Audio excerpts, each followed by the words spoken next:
আসসালামু আলাইকুম দর্শক, সাথে থাকার জন্য অনেক অনেক ধন্যবাদ। মাছের রাজা ইলিশ, আর এখন চলছে ইলিশের মৌসুম। ইলিশের মৌসুমে সরিষা ইলিশ হবে না সেটা ভাবাই যায় না। সকল বাঙালিদের প্রিয় খাবারের তালিকায় এই সরিষা ইলিশ অবশ্যই থাকে এবং সেটি সবার প্রথমেই। অনেকে অনেকভাবেই সরিষা ইলিশ রান্না করেন, আমি আজকে আমার রেসিপি শেয়ার করব। আশা করি আপনাদের খুব ভালো লাগবে। জাস্ট একবার বাসায় ট্রাই করবেন, ইনশাল্লাহ নিরাশ হবেন না। আমি এখন আর কথা না বাড়িয়ে রেসিপিতে চলে যাচ্ছি। কি কি লাগবে চলুন দেখে নিই। ইলিশ মাছ নিয়েছি 4 পিস, সরিষা 1 টেবিল চামচ, সরিষার তেল 1/2 কাপ, কাঁচামরিচ 7-8টি, লবণ 1 চা চামচ, হলুদ গুঁড়া 1/2 চা চামচ, মরিচ গুঁড়া 1/2 চা চামচ।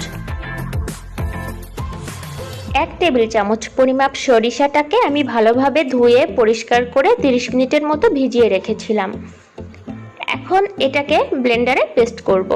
1 কাপের একটু বেশি পেঁয়াজ নিয়েছি, এটাকেও আমি ব্লেন্ডারে পেস্ট করে নিব। 7-8 পিস কাঁচামরিচ মাঝখান থেকে আমি চিড়ে নিব। সরিষাটা পেস্ট করেছি, পেঁয়াজটাকেও পেস্ট করে নিয়েছি। আজকে সরিষা ইলিশটা আমি সব মশলা দিয়ে হাতে মাখিয়ে রান্না করব। তার জন্য যে পাতিলে রান্না করব সেই পাতিলটা আমাদেরকে প্রথমে নিয়ে নিতে হবে। আজকে আমি 4 পিস ইলিশ দিয়ে রান্না করব।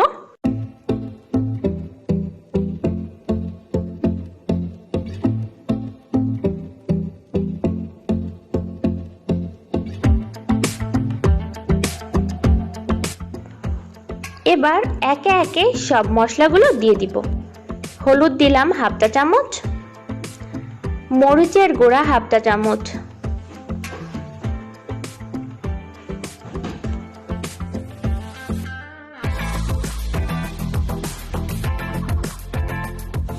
পেঁয়াজের পেস্টটা দিয়ে দিলাম।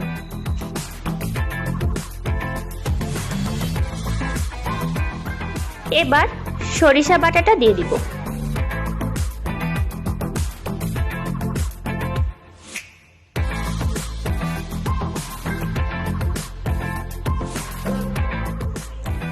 হাফ কাপ সরিষার তেল দিয়ে দিব।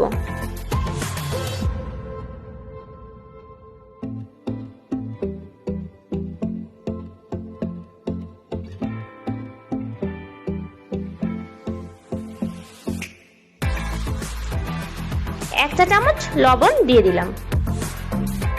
সব মশলাগুলোকে মাছের সঙ্গে খুব ভালোভাবে আমি এপিট ওপিট করে মাখিয়ে নিব, যেন সবখানে মশলাটা ভালোভাবে মিশে যায়।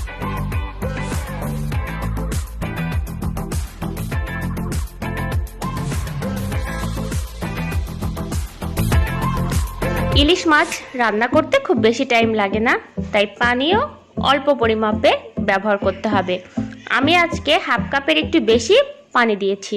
আপনারাও পানির পরিমাপটা একটু ঠিক করে বুঝে দিবেন, যেন অতিরিক্ত পানি না হয়। এবার কাঁচামরিচগুলো দিয়ে দিব।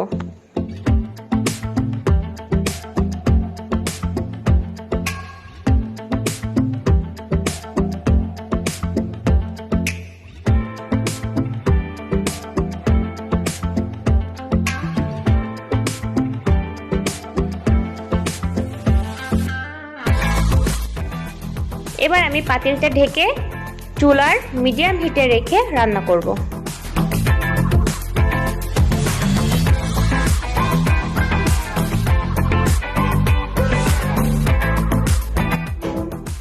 পাঁচ মিনিট পর আমি মাছগুলোকে উল্টিয়ে দিব।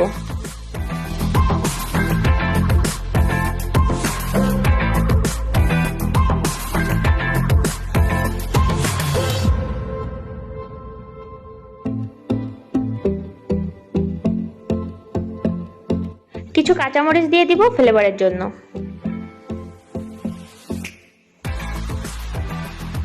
তারপর আবার ঢেকে দিব 3-4 মিনিটের জন্য।